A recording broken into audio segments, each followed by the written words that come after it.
Here's what the fuck he was taking in his cycle.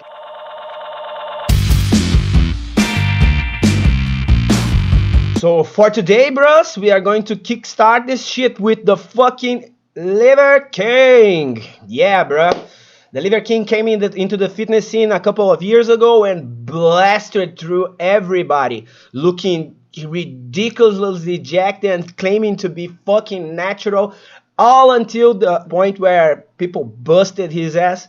We are going to talk a little bit about that. I know this isn't exactly exciting for Natty or not, because there isn't a fucking woo. We are going to make an incredible revelation right now, but yo, the Liver King story is a little bit tricky. It's a little bit. I think it's interesting to be covered, because this dude, I see that a lot of people directed too much hate towards him. You know what he was promoting, although yeah, he was selling supplements and claiming to be natural, and that is fucked up for sure. But he exploded in a way in the fitness industry that I'd never seen. I never seen anybody else explode in the same way that the Liver King exploded.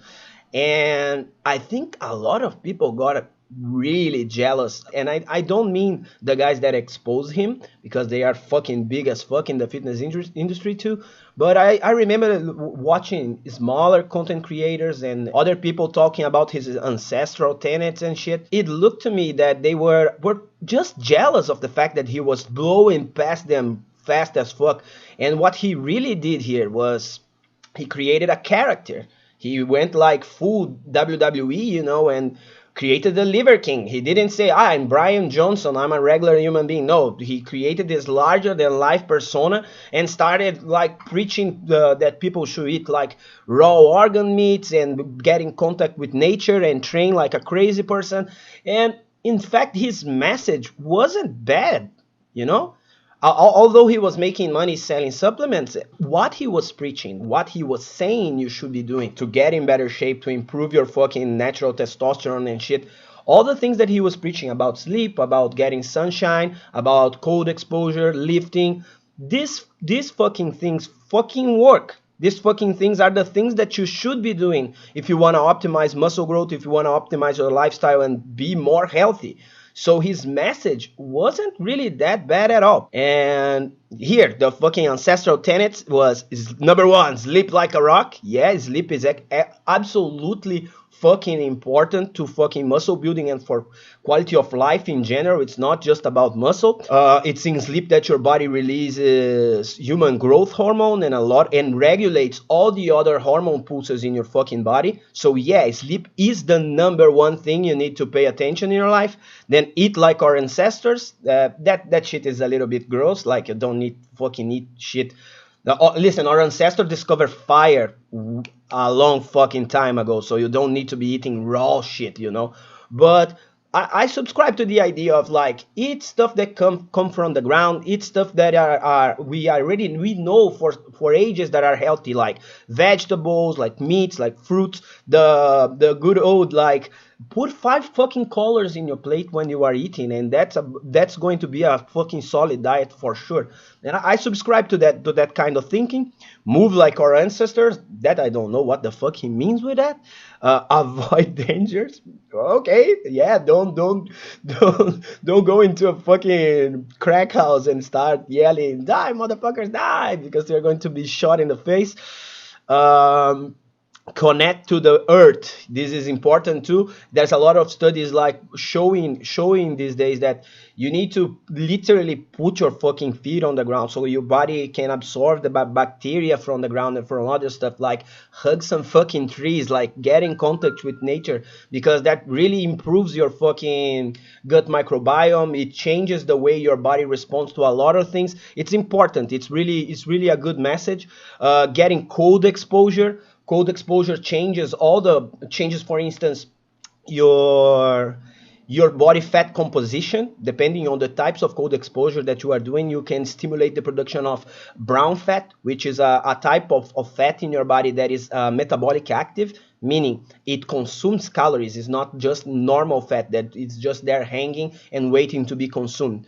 So it's pretty good, and fucking cold exposure can improve your performance, can improve a fuck ton of things in your in your daily schedule and daily routine, not to mention a giant pulse of fucking noradrenaline and adrenaline that stays in your body for fucking hours. Just for you to understand what I mean by that, uh, when you take a fucking ice bath, for instance, if the neurochemicals that shit releases in your body are like as strong as fucking cocaine. So imagine the amount of fucking energy that you are receiving from your body, but in your body, but it lasts for up to 9 hours after the after the cold exposure.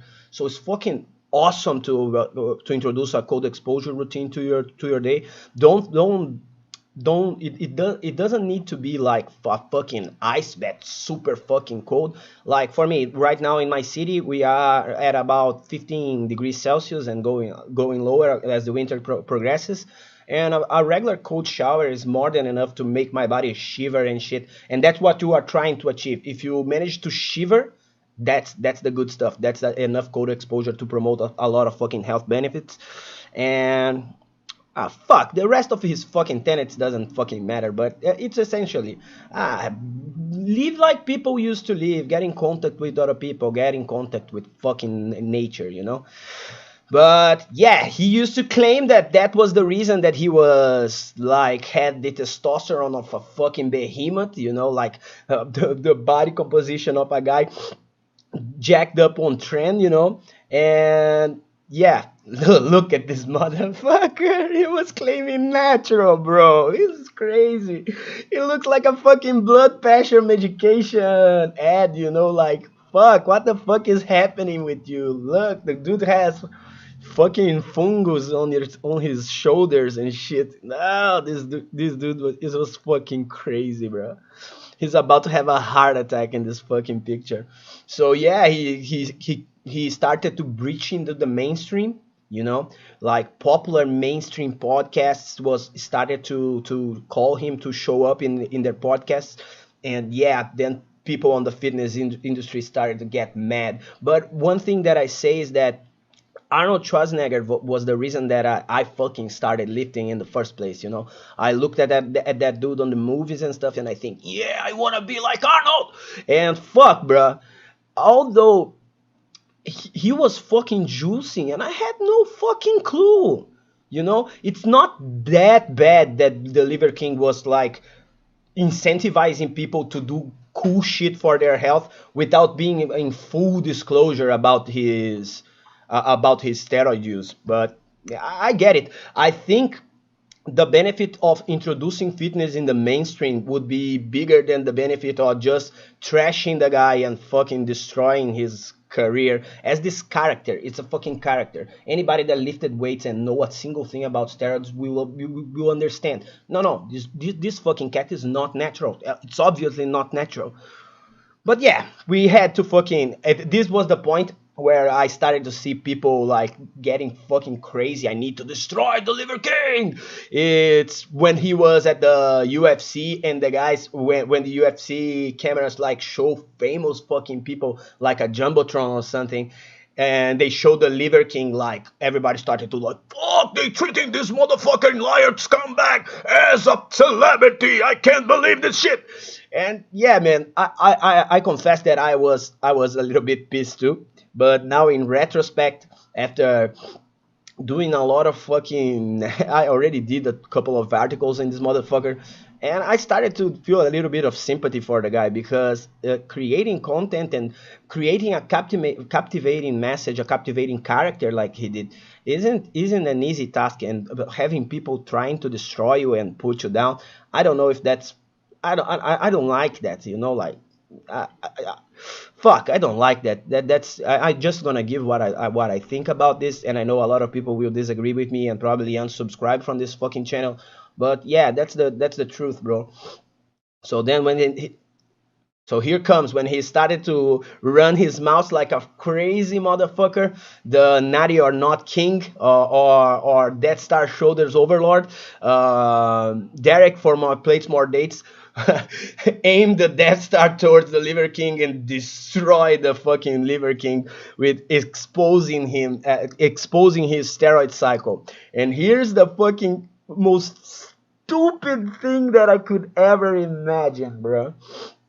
The Liver King, he had a premeditated plan of launching this brand, and he juiced his balls off to fucking like promote the fucking brand.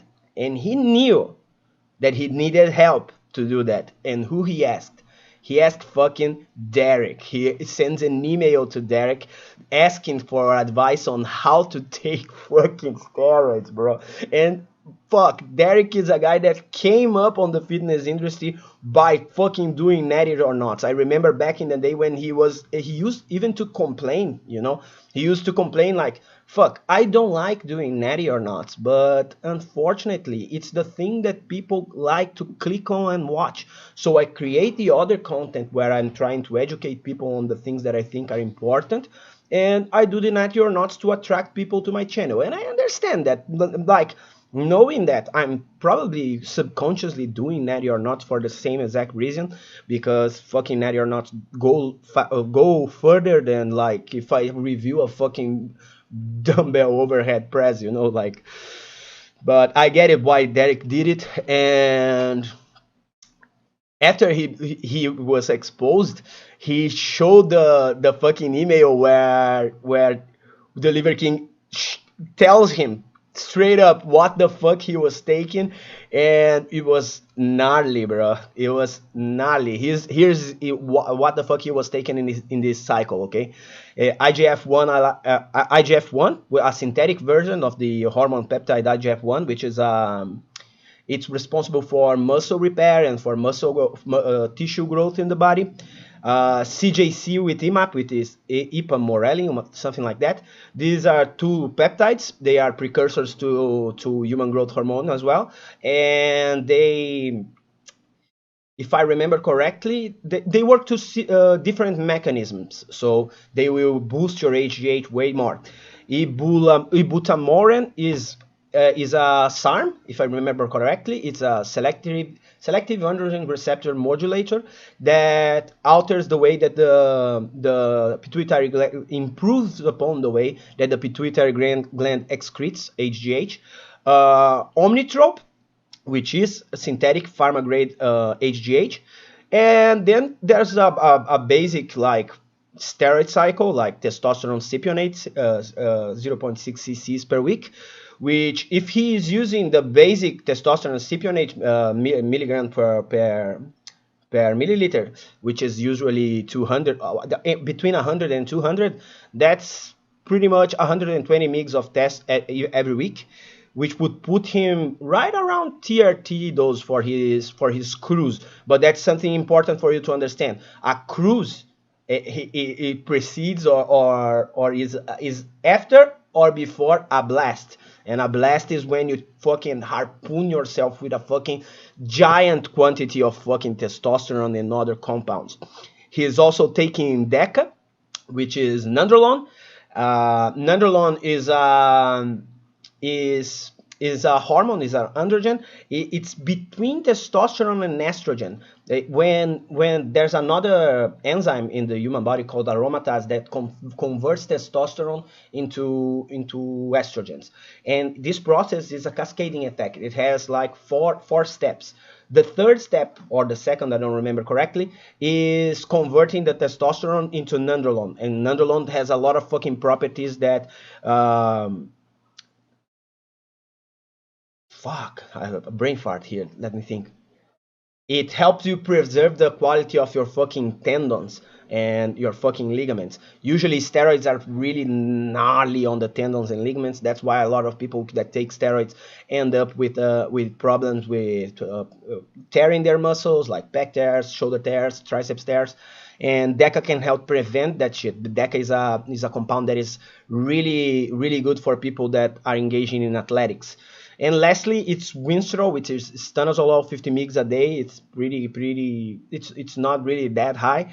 And Winstrol is a DHT derivative. It's a dihydrotestosterone derivative, which usually gets you that super lean, tight, fucking shredded look, like he's fucking looking back in the picture right there. So yeah, that's his cycle. One thing that I didn't like about the people busting the Liver King with this his fucking cycle is that they pointed out that the dude was spending like $13,000 in steroids per month, you know. But the reality is that outside of the Omnitrope, outside of the pharma grade HGH, the rest of his cycle is something pretty common that a lot of most motherfuckers that are taking steroids spend more than that and have all that other shit in hand, you know. Maybe Ibutamoren is a little bit expensive too, but Testipionate Decan and Winstrol is fucking it's really cheap, and IGF the IGF-1 synthetic IGF-1 it's not that expensive at all, and both the peptides, the CJC 1255 if I remember correctly is the number, and the ipamorelin aren't really that expensive. So saying that it was like $13,000 of steroids, it's not that crazy. If you take the fucking HGH and disarms from the equation, he's spending probably $1,500, you know, or $200, depending on where he's sourcing his shit. So yeah, bros, that's the Liver fucking King, bro. This is later after Derek busted him, he came looking all gigantic and said, "Guys, I lied. I did this for the kids. I did this for all the people that are struggling with mental health and everything. And I trained for my entire life." And look, bro, that's not a fucking excuse, you know? Like, you shouldn't be like, do like Michael Hearn, just don't answer the fucking question. But at the second that when people are asking you directly like, are you natty or not, and you say, yeah, I'm fucking natty, and you are jacked up on trend while you're saying that's disingenuous, bro. So yeah, thankfully he apologized, but this motherfucker pretty much deserved what happened to him at the end of the day. So the Liver King is a naughty boy, baby. A very, very naughty boy. Fuck yeah. 100%.